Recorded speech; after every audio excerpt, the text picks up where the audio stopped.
day in the life of a realtor. And you can think of it as realtor shadowing, but each of our staff members were assigned a realtor member to go and shadow for the day. It might be a broker, it might be one of our regular members, but they got to go and experience the ups and the downs, the joys, the triumphs, and the challenges that our members face in the industry. And we're going to revisit that in a few minutes. Next, all of our department heads visited the Disney Institute for Leadership.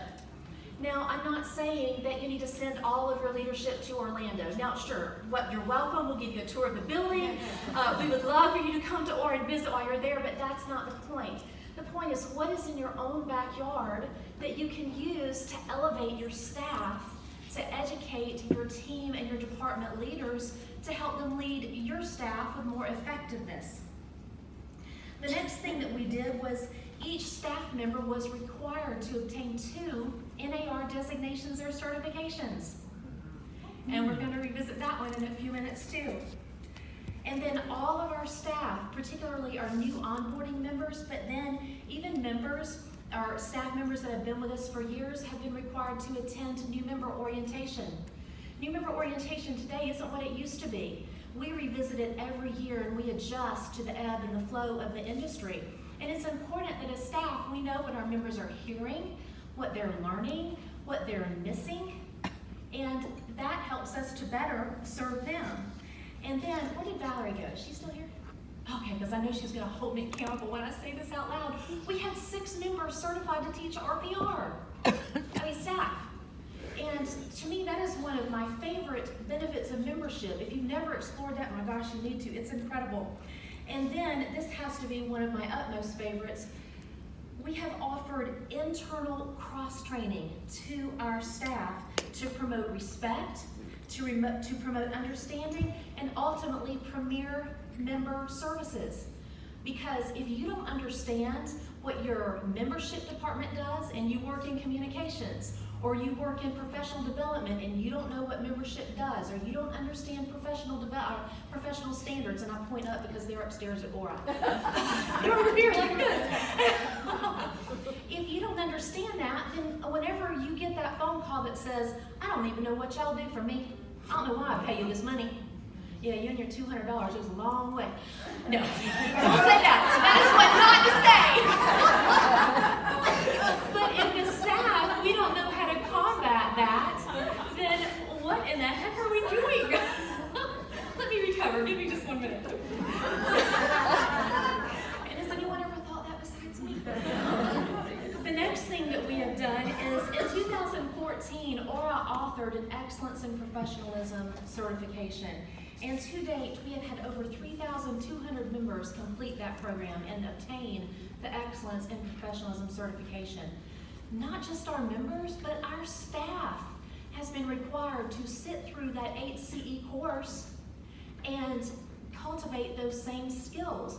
If we expect that and we ask that of our members, much like C2X, then we don't do it ourselves. And again, what are we doing?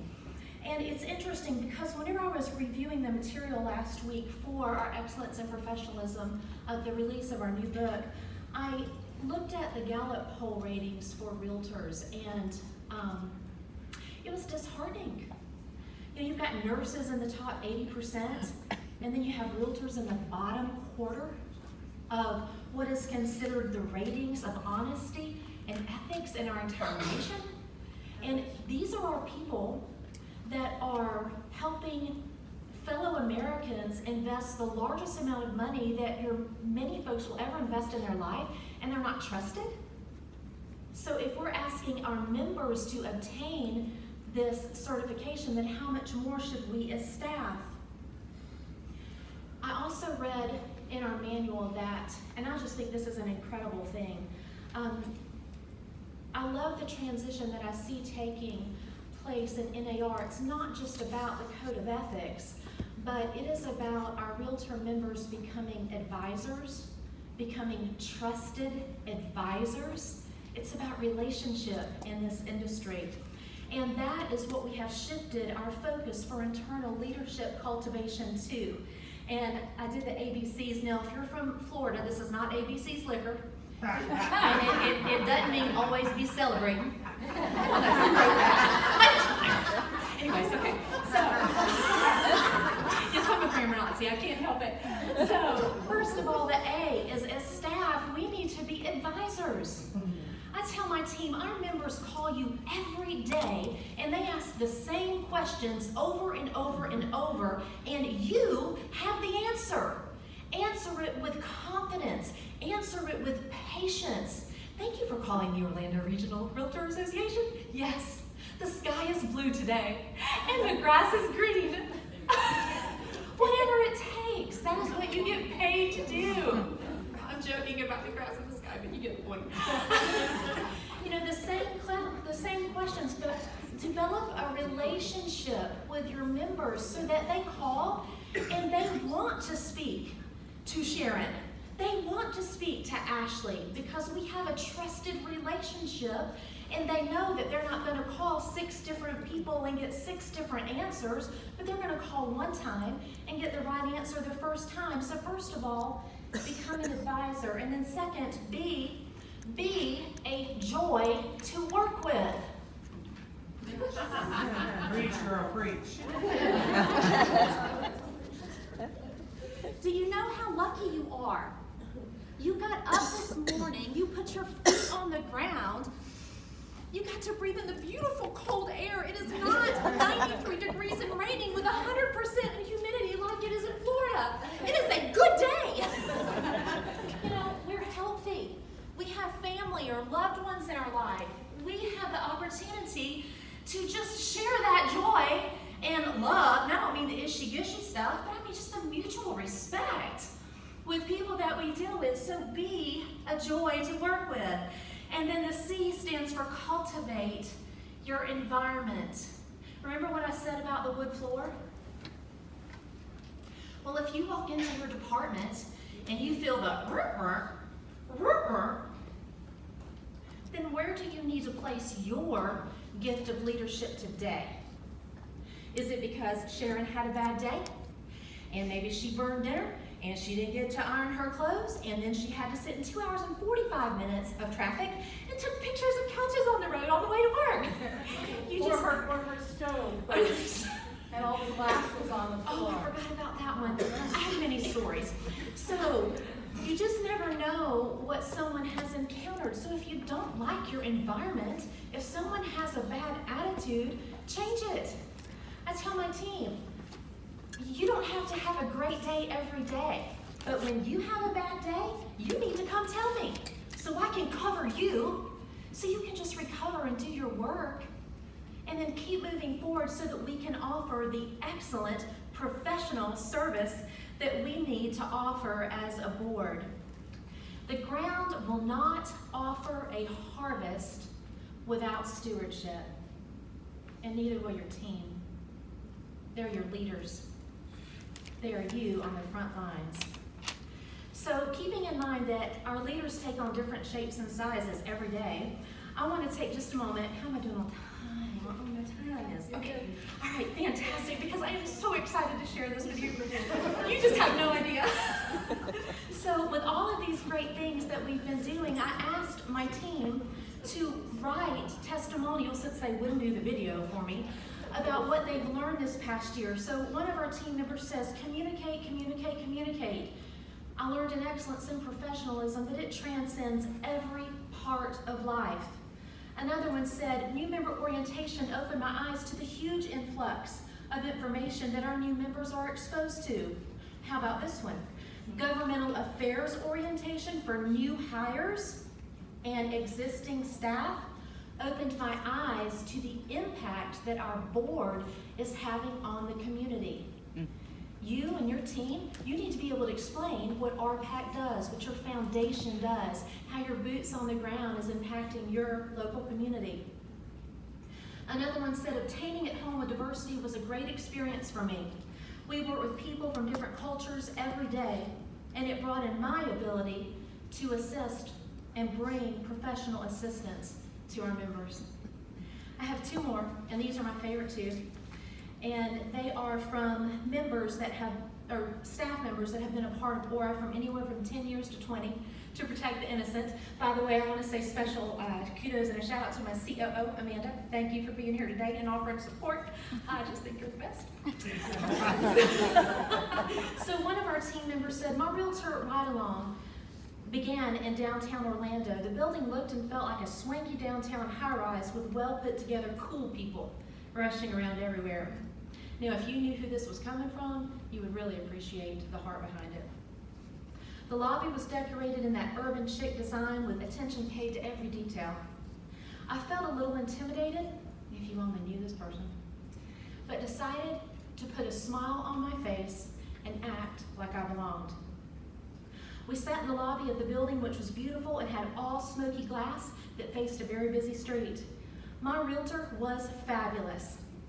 She had a calm demeanor and a great personality. She informed us that we would do a final walkthrough and attend a closing for a house in downtown Orlando. She said that she had literally sat on the house for over a year before finding a buyer. Now, what I'm hearing here, you get a paycheck probably every other week. Our realtor members don't. This particular member had been sitting on her paycheck for a year. Think about that next time you go to pay your electric bill, and think about how that understanding can help her staff. She held an open house one day every week for over a year before the lucky couple who bought the house stopped by. Now, this is her niche. This is how she finds her clients. The closing was an eye-opener for me. I personally have closed on a couple of homes in my day, but I learned a lot from watching this closing. The couple paid attention to all the details and fought for every penny. Hoo-yah. The house sold for over $680,000, and the couple fought with the bank over a $400 appraisal fee up until the last minute. The new homeowner won this dispute, and the bank paid the appraisal fee. The couple closed on the house they were selling that very morning and closed on the house they were buying that very late morning, and the moving company was circling the closing building waiting.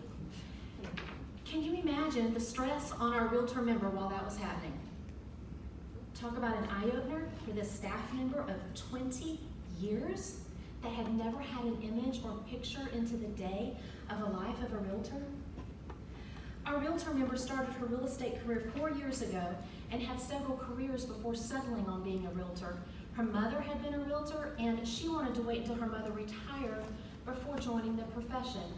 She was with another brokerage before finding her current brokerage.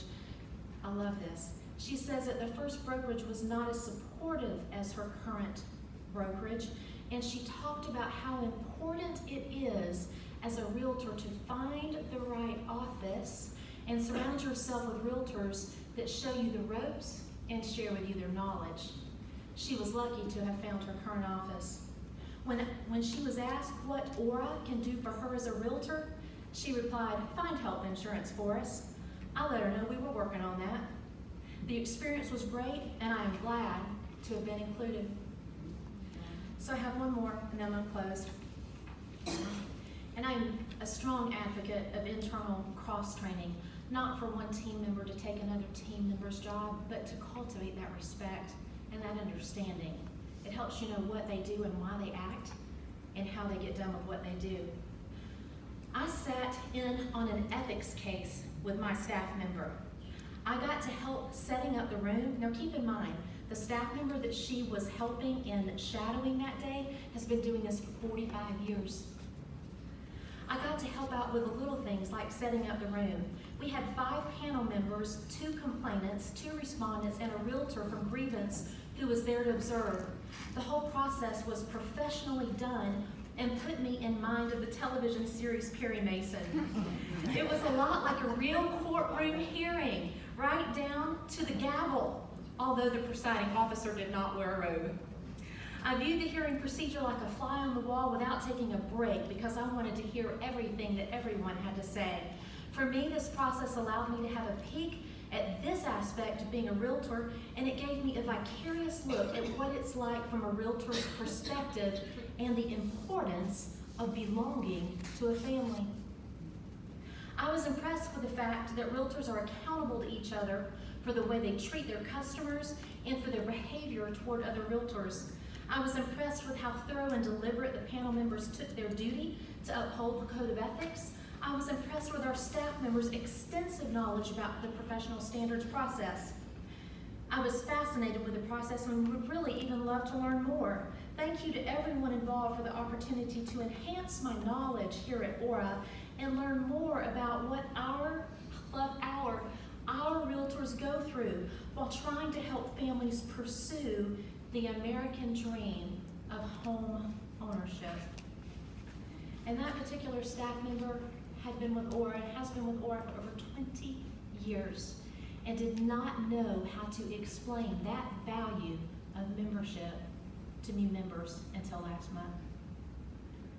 So your challenge today, if you choose to accept it, feel like James Bond, I'm just kidding, I don't have the music or the sunglasses, is that leadership takes on all shapes and sizes, and so does their training, and so does their success. So whatever variation of leadership training that you choose and you implement, work the training, because that training will work for you. And the success of that training is going to be a reflection of you. It's going to be a reflection of your department. It is going to be a reflection of your board, and it will ultimately be a reflection of the Realtor brand.